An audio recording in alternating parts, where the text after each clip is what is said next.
lama sebagai bentuk dari kekerasan kultural, sementara carok baru dipengaruhi oleh nilai-nilai politik. Kini, carok lama sudah berkurang, tetapi carok baru justru muncul. Carok pada hakikatnya tidak menghilangkan karakternya, kekerasan yang disebabkan oleh penghargaan terhadap nilai-nilai maskulinitas yang melekat pada laki-laki etnik Madura. Carok baru itu pun juga sebagai ekspresi nilai maskulinitas, sehingga carok masih menunjukkan eksistensinya untuk direproduksi secara terus-menerus. Laki-laki sebagai korban maupun pelaku bisa melakukan carok secara berulang. Ini perlu terbitnya kebijakan intervensi yang komprehensif dari pemerintah lokal setempat, sebagai strategi jangka pendek dan jangka panjang. Ini kekerasan yang membawa dampak kurang baik bagi keberlangsungan pembangunan masyarakat dan pencapaian tujuan pembangunan berkelanjutan atau Sustainable Development Goals. Pelanggengan atau reproduksi carok, lama dan baru disebabkan oleh kecemasan, ketidakamanan secara psikologis dari korban maupun pelaku. Sehingga gejala balas dendam terus-menerus ini perlu dihentikan.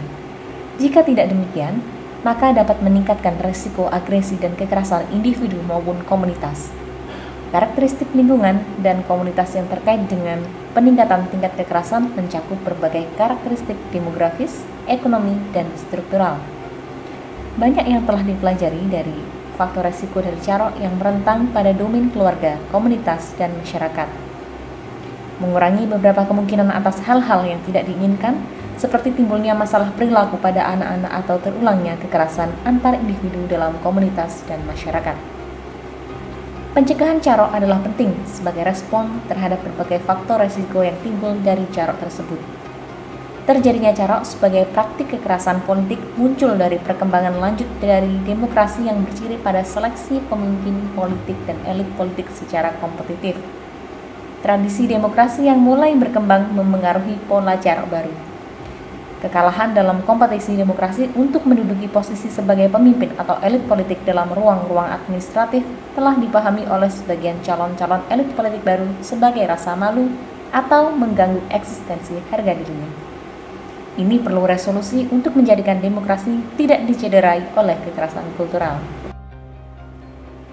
Terdapat beberapa rancangan gagasan untuk merumuskan resolusi carok sebagai tindakan preventif dan kuratif.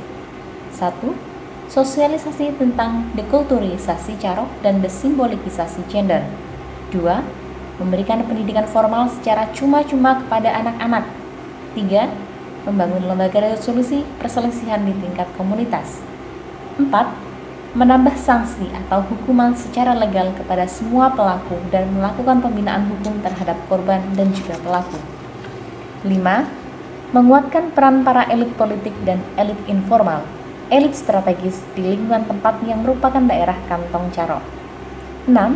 Pencegahan secara kultural dan hukum sebagai respon terhadap berbagai faktor risiko. Dan 7.